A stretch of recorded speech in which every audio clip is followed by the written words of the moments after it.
rockin' with it.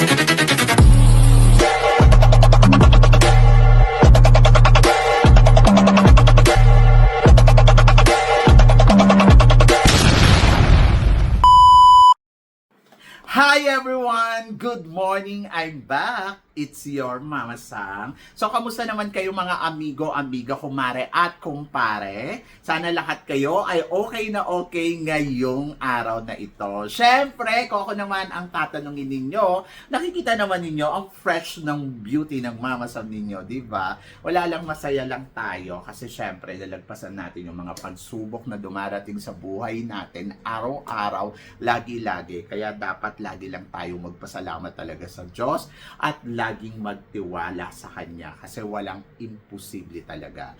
At lagi ko lang paalala sa inyo, sa lahat ng problema, laging may solusyon. So yan! Kaya naman ngayong araw na to, syempre, chika tayo ng bonggang-bongga dito sa Samsam TV tungkol sa solusyon. Sa solusyon ng mga girls na lumalaban dito sa Miss Universe Philippines. So ayan nga, may nagtatanong nga sa akin, tingin ko daw ba, sino daw ba ang mga fit na babae, na babae dito sa supranational? Pang supranational natin for next year. Actually, madami sila. Madaming pwedeng maging girls na ilalaban natin sa supranational. Ewan ko yung mga babanggitin ko kung isa sa kanila ang mag-uuwi ng supranational title from the Philippines. I mean, ang sinasabi ko ay Miss Supranational Philippines. So, sino-sino ba itong mga girls na to? So, simulan natin syempre kay, ayan nga, kay April Smith. Kay April Smith, hindi pa naman tayo 100%. Nako, sa April na ang mananalo dito sa supranational. Kasi ilalaban to ni April Smith. Pero kasi ang chance kasi ni April, magaling siya pagdating sa execution, magaling ang kanyang atake pagdating sa galawan talaga, at pinatunayan ngayon itong Aqua Boracay, talagang maraming humanga sa kanya. At easy na lang din sinabi ng mga tao, nako, si April pwede talaga siyang pang supranational. And then agree naman ako doon, pang supranational talaga. So ako, why not coconut? Kasi 'di ba, hindi pa naman tayo nagpapadala talaga ng Black Beauty for the supranational. So isa 'yon. Parang kung gusto natin ng bagong potahe, parang feeling ko, oy, maganda to, ilaban natin to. And then pangalawa, syempre nandoon ako na nakikita ko talaga na yung galawan ni April. So, parang supermodel kung titignan mo. So, pwede talaga. Pasok talaga sa banga. Pero, syempre, ang nakakatakot dito for April, yung kanyang com skills. Kasi doon talaga siya pwedeng dalihin ng ibang girls. So, magkaaminan na tayo ha. Medyo nahihinaan ako pagdating sa com skills ni April Smith. Ayun naman yung nakikita ko na pwedeng doon siya madali. Kaya hindi ko siya nakikita yung sinasabi ninyo, ay nako, pang Miss Universe sa April. I think hindi. So, nakikita ko na pwede siyang makakuha talaga ng corona by supranational.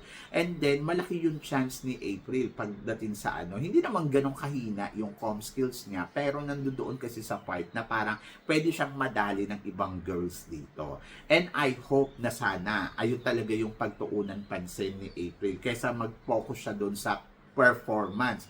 Kasi syempre, sabi ko nga, kung nasa top 5 na kayo, and kung mag-Q&A, tapos hindi ka nakapag-deliver, so doon ka madadali. But, I think sa April ay piniprepared na nila yan ng bonggang-bongga. So, I hope na sana sa April ang makakuha ng Miss Supranational. Kasi alam nyo, sa totoo lang, parang feeling ko, pag sa April kasi yung pinadala natin, parang ewan ko, ang laki ng chance natin na manalo ng Miss Supranational. Sa totoo lang. Bakit naman si Muchada, hindi din naman ganun kabongga yung kanyang com skills, pero nanalo, di ba? So, let's see. So, yon. So, I'm so excited for April. Pangalawa ay si Miss Pampanga. Si Miss Pampanga naman, beauty, yes. Nako, kung titignan mo yung mga prototype ng beauty ng mga Miss Supranational ngayon, isa si Pampanga sa pwede mong hihelera. Kasi nga, matangkad. Remember, the last year na winner from Brazil ay talagang hindi naman ganong kagandahan, pero yung height na binigay kasi noon ay bongga. Kaya stand out talaga yung beauty niya. Kaya isa talaga si Pampanga sa nakikita ko na magsusupranational din. So, mas malaki yung chance ni Pampanga kesa kay April. Bakit? Kasi yung beauty talaga ni Pampanga, swak na swak. Ang sabing ganun, ako, mahina din naman yung comm skills ni Pampanga. To be honest, hindi ko siya naging problema. Katulad din naman ni April, kapag nakakuha sila ng sagot na alam nila kung paano ipaliwanag, pwede din manalo. Hindi ko naman masasabi na mahinang-mahina kasi confident naman sila on the way kung paano nila i-deliver. So, yon. So, ako, para sa akin, bakit mas malaki yung chance ni Pampanga? Kasi si Pampanga, pwede mo pang i-train. Next year pa naman siya lalaban. So, maraming mga pwedeng ihanda sa kanya. At big chances din para makuha natin yung corona ng Miss Supranational. Kasi, yung beauty ni Pampanga. Kung makukuha ngayon ni Katrina Ligado, pang back to back talaga. So, yon mga tipong ganon. At hindi lang pang back to back. Kung hindi man siguro makuha ni Katrina Ligado yung Miss Supranational ngayong taon na to, parang, di bale, hihanda ng todo-todo si Pampanga. So, parang feeling ko isa siya sa mga swak, di ba? So, kung hindi naghahanap ang organization ng Black Beauty, I think si Pampanga ang gagawin nilang supranational kung willing si Pampanga talaga. Kung ako kay Pampanga, tanggapin niya na kasi hindi biro yun. Yung iba gusto maging supranational, like example, CJ Opiasa. Alam niyo ba si CJ, hindi naman niya gusto bumalik ng Miss Universe Philippines dahil gusto niyang manalo ng Miss Universe Philippines. Gusto niyang bumalik ng Miss Universe Philippines kasi gusto niyang maging Miss Supranational. And then parang feeling niya magiging madali sa kanya sa pagkuha ng corona ng Miss Supranational. Kaya lang, since na naging Miss Grand title na siya, from first runner-up to title, mukhang hindi na babalik. So, yun. So, parang feeling ko happy na talaga si CJ Opiasa. Kaya kung may bibigay to kay Pampanga, let's party begin. Ganon. So, ako happy ako. Kung hindi niya makukuha yung universe, talagang isisiksik ko na sa kanila na, tanggapin na ninyo yung Miss Supranational kasi hindi biro yan. Di ba? Aayawan mo pa ba yan? Dapat maging masaya ka na dyan. So, yon. And then, ayun nga, si April, kung Black Beauty, I think si April. Kung Miss Tisa ang gusto nila, I think si Pampanga. Mas malakas talaga yung chance ni Pampanga. Kaya dito, nakikita ko, it's between April and Pampanga. Pwede din naman si Justin Pilisarta. Kasi si Justin Pilisarta, iba din to. Maganda rin ang Justin Pilisarta, very Pinay beauty. Ang advantage naman ni Justin Pilisarta sa dalawang nabanggit natin ay panalo ang comm skills neto. Bukod doon sa magaling na mag-execute, ang Justin Pilisarta magaling rumampa to So dito sila matakot kasi magaling talaga to pagdating sa kudaan. So feeling ko nga si Justin Pilisarta kaya mag top 5 sa Miss Universe Philippines Kasi iba din talaga ang datingan ng Justin Pilisarta. May laban yan.